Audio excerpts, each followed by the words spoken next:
A ver, pensemos en esto por un momento. ¿Y si todo lo que llamamos enfermedad mental, neurosis o patología no fuera un error que hay que corregir, sino más bien un mensaje cifrado? ¿Y si la psicología, en ese afán por convertirse en una ciencia, se hubiera dejado por el camino lo más importante, el alma? Pues bien, vamos a meternos de lleno en estas preguntas.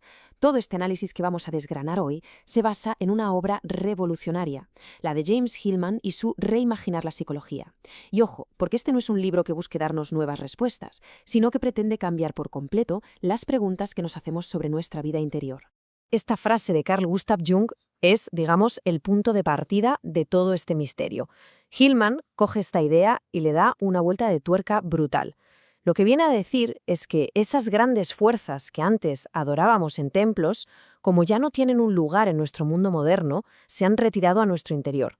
¿Y cómo se manifiestan? Pues como los síntomas y complejos que hoy llenan las consultas. Claro, para entender la revolución que propone Hillman, primero tenemos que echar un vistazo al paisaje que él se encontró, un paisaje que le parecía muy problemático, un mundo psicológico dominado por una única figura, el heroico y unificado ego. Y esto es lo que vemos aquí. Gran parte de la terapia, vamos, desde Freud hasta nuestros días, se ha centrado en esto, en la tarea de integrar. La meta siempre parece ser curar, unificar, hacer que todas las piezas sueltas de la personalidad encajen. Pero Hillman veía esto casi como una tarea moral, que en el fondo, al buscar la normalidad, acaba aplastando la riquísima y caótica diversidad del alma. Lo interesante aquí es cómo se dibuja este reino. Es que es una monarquía absoluta. El ego es el rey, y todo lo que no esté alineado con sus planes, la ansiedad, la depresión, las obsesiones, se ve como una rebelión que hay que sofocar. Y en este modelo la psicología se olvida de que su propio nombre, psique, logos, significa literalmente la palabra del alma. Se olvida del alma. Vale, pues frente a este proyecto de hacer un ego fuerte, Hillman pone sobre la mesa algo radicalmente distinto. No es una cura, es un propósito completamente diferente para nuestra vida psicológica. Vamos a ver en qué consiste esto. Aquí está la idea central, la madre del cordero, hacer alma. Esto no va de alcanzar un estado de salud mental perfecta y quedarse ahí. Es una actividad, un verbo, algo que se hace continuamente. Significa, como decía Hillman, transformar por ahondamiento los acontecimientos en experiencias. Es lo que pasa en ese hueco, en ese espacio para la reflexión que hay entre lo que nos pasa y cómo respondemos. Es un proceso que da hondura y sentido a la vida. Esta comparación lo deja clarísimo. La terapia tradicional, por un lado, busca llevarnos de lo anormal a lo normal, fortaleciendo al yo. El hacer alma, en cambio, es que no le preocupa la normalidad. Su objetivo es la riqueza, la profundidad.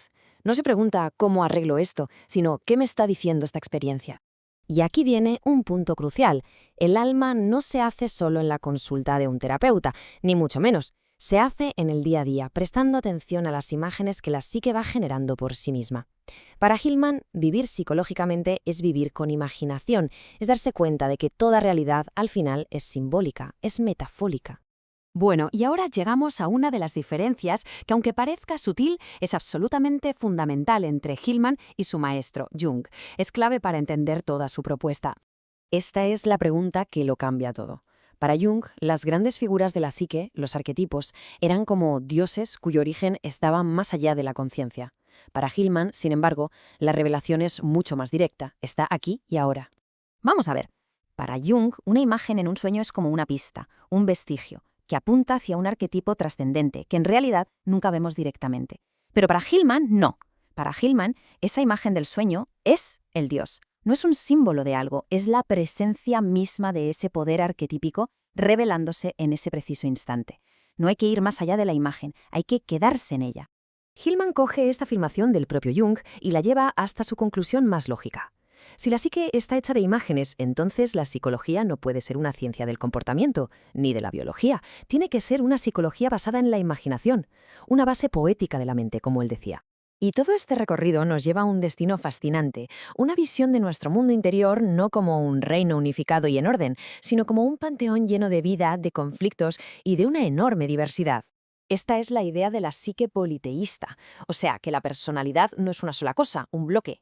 Está compuesta por muchas personas parciales, cada una con su propia voz, sus deseos, su propia historia. La ansiedad tiene un rostro, la ambición otro, la pereza tiene otro. Son como los dioses y diosas de nuestro panteón personal. Y entonces, en la práctica, ¿esto cómo se vive? Pues se trata de cambiar la estrategia. En lugar de librar una guerra civil interna para unificar el reino bajo el poder del ego, se propone hacer diplomacia. Personificar significa darles un rostro y una voz a esos impulsos. Escuchar qué tienen que decir. El propio Jung decía que si la tendencia a separarse, a disociarse no fuera algo natural de la psique, los dioses nunca habrían existido. Y aquí está el giro práctico, el que lo cambia todo. Un ataque de pánico ya no es solo una disfunción que hay que eliminar.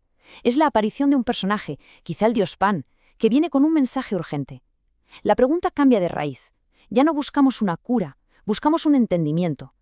Como dice Hillman, servir a una manía es detestable, pero servir a un dios es algo lleno de sentido. Al final, después de todo este viaje, ¿qué nos aporta esta forma tan diferente de ver la psicología? ¿Por qué es importante reimaginarla así? Pues porque lo cambia todo. Al ver los dioses en nuestras enfermedades, la patología deja de ser un simple fallo mecánico. Se convierte en la manera que tiene el alma de hacerse más profunda. El sufrimiento no es un obstáculo en el camino, no, es el camino mismo.